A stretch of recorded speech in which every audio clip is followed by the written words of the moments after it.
الرحمن علم القرآن خلق الانسان علمہ البیان. انسان کو جو صلاحیتیں دی اللہ نے، ان میں سب سے بڑی صلاحیت قوت بیان ہے. اس لیے انسان کو اہل منطق کہتے ہیں حیوان ناطق، بولنے والا حیوان. یہ اپنے آپ کو ایکسپریس کرنے کی صلاحیت. یہ تمام صلاحیتوں میں چوٹی کی صلاحیت ہے. دیکھیے ہمیں آنکھیں دی ہیں، حیوانوں کی بینائی ہم سے کہیں زیادہ ہے. ایسے حیوان بھی ہیں کہ جنہیں لائٹ کی ضرورت ہی نہیں، بغیر روشنی کے دیکھتے ہیں. یہ باز اور شاہین بڑی بلندی سے زمین پر پڑی ہوئی سوئی کو دیکھتے ہیں.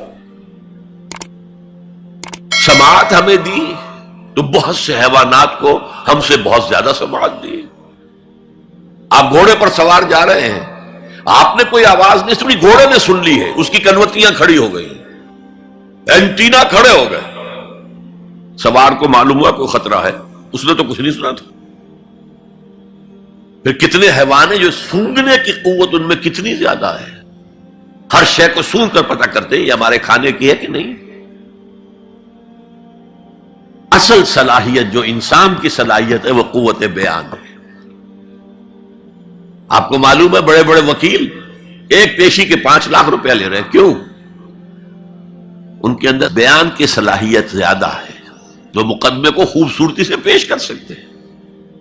ورنہ وہی قانون پڑھنے والے جو ہیں وہ کلا وہ جوتی پٹخار سے پھرتے ہیں، کوئی ان کو پوچھتا نہیں. اسی طرح آپ کو معلوم ہے دنیا میں بڑے بڑے جو ڈکٹیٹر بنے ہیں وہ قوت بیان کی بنیاد پر بنے. ہٹلر کی فائری سپیچز اس نے کہاں سے کہاں اسے پہنچا دیا. لیکن اب ان چیزوں کو جوڑیے، الرحمن علم القرآن، یہ ایک جملہ بنا ہے. رحمان نے قرآن سکھایا، خلق الانسان، انسان کو پیدا کیا، علمہ البیان. یہ 3 ویلیوز ہیں جو 4 آیتوں میں آئی ہیں. آپ نے میتھمیٹکس میں یا ارتھمیٹکس میں پڑھا ہوگا ریشو پروپورشن کا قاعدہ، نسبت و تناسب. 3 ویلیوز دے دی گئی، 4تھی تلاش کرو. وہ 4تھی ویلیو کیا ہے؟ دیکھو، اگر تمہیں کوئی قوت بیان اللہ نے دی ہے، اسے قرآن کو بیان کرنے میں صرف کرو.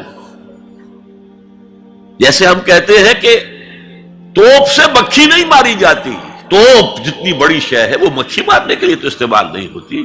تمہیں اللہ نے قوت بیان دی ہے، اسے صرف پیسے کمانے کے لیے استعمال نہ کرو، اسے لیڈری چمکانے کے لیے استعمال نہ کرو. اس قوت بیان کو اس قرآن کے بیان کرنے میں استعمال کرو. یہ جو نتیجہ نکلا ہے یہ ایک حدیث میں آیا ہے اور اس میں عجیب لطف ہے. الرحمن علم القرآن خلق الانسان علمہ البیان عن عثمان ابن عفان. وہی جو ہے قافیہ چلا آ رہا ہے. بخاری شریف کی روایت ہے، خیرکم من تعلم القرآن وعلمہ. تم میں سے بہترین لوگ وہ ہیں جو قرآن سیکھیں اور سکھائیں، پڑھیں اور پڑھائیں، سمجھیں اور سمجھائیں. یہ بہترین ہے، اس کو بہتر نہ کہیں. یہ خیر کے بعد من آ جائے گا تو یہ کمپیریٹیو ڈگری ہوگی. انا خیر منہ، ابلیس نے کہا تھا میں اس آدم سے بہتر ہوں. خلقتنی من نار خلقتہ من طین، مجھے تو نے آگ سے بنایا، اسے مٹی سے بنایا. اگر من نہ آئے تو یہ سپرلیٹیو ڈگری ہے. خیرکم، تم میں سے بہترین لوگ وہ ہیں جو قرآن سیکھیں اور سکھائیں. کاش یہ حدیث نقش ہو جائے نوجوانوں کے دل پر. کیریئرز کی تلاش کرتے ہیں، MBA کر لیں، کمپیوٹر میں MS کر لیں، کیریئر بنے گا، تنخواہ اچھی ملے گی. وہ سارا کچھ اس دنیا کے لیے، عارضی دنیا کے لیے، عارضی زندگی کے لیے ہے اور کچھ بھی نہیں. حضور فرما رہے سب سے اونچا کیریئر یہ ہے قرآن پڑھو اور پڑھاؤ. اور یہ تو ہمارے ذمے لگا کر گئے حضور. ختمہ حجۃ الوداع میں کیا کہا تھا؟ میں صرف تمہارے لیے تو نہیں بھیجا گیا تھا، وَمَا أَرْسَلْنَاكَ إِلَّا كَافَّةً لِلنَّاسِ بَشِيرًا وَنَذِيرًا، اے محمد ہم نے آپ کو نہیں بھیجا ہے مگر ساری نوع انسانی کے لیے بشیر اور نذیر بنا کر۔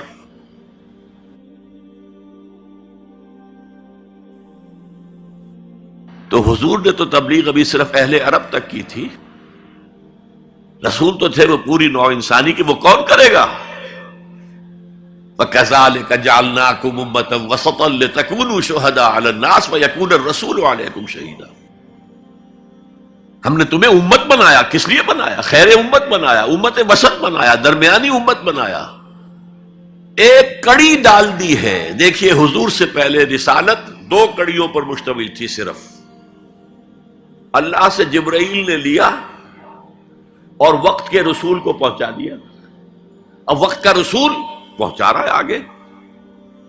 رسالت 2 کڑیوں پر تھی، حضور پر آ کر جب رسالت اور نبوت کی تکمیل ہو گئی، ختم ہو گئے، تو تیسری کڑی لگ گئی، اللہ سے لائے جبرائیل، پہنچایا قرآن کو، حضور نے پہنچایا امت کو، اور امت کے ذمہ اب پہنچاؤ ایک ایک انسان کو۔ یہ ہماری امت کی حیثیت سے ذمہ داری ہے، اور چونکہ ہم نے یہ ذمہ داری بھلا دی اس لیے آج ذلت ہے، خاری ہے۔ کیا حیثیت ہے ہماری؟ 150 کروڑ کے قریب دنیا میں ہو کر کوئی انٹرنیشنل معاملات میں ہم سے کوئی رائے لیتا ہے؟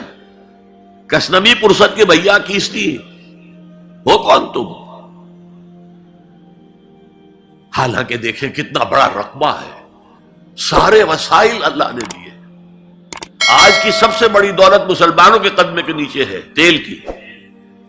عزت نام کی کوئی شے نہیں، وہ تیل والے جو ہیں ان کا مذاق اڑتا ہے، چاہے وہ شاہ فہد ہوں اور چاہے وہ امارات کے امراء ہوں، کوئی ان کی حیثیت ہے، کوئی عزت ہے؟ اس اعتبار سے کہ ہم نے وہ فرض منصبی چھوڑ دیا۔ ہمارا فرض تو یہ تھا قرآن پہنچاؤ، اور اس حد تک آپ نے فرمایا بلغوا عنی ولو آیۃ، پہنچاؤ میری جانب سے، اور یہ میری جانب سے یوں سمجھیے انگریزی میں اس کا ترجمہ ہوگا آن مائی بہاف۔ جو بھی حضور کا امتی قرآن پہنچاتا ہے وہ حضور کے بہاف پر پہنچا رہا ہے۔ رسالت حضور کی ہے جو تا قیام قیامت قائم رہے گی، نبوت محمدی آپ کے انتقال کے ساتھ ختم ہو گئی، رسالت محمدی تو جاری ہے، تا قیام قیامت جاری ہے، کوئی اور نبی اور رسول آ رہے نہیں۔ تو یہ ہے خیرکم من تعلم القرآن وعلمہ۔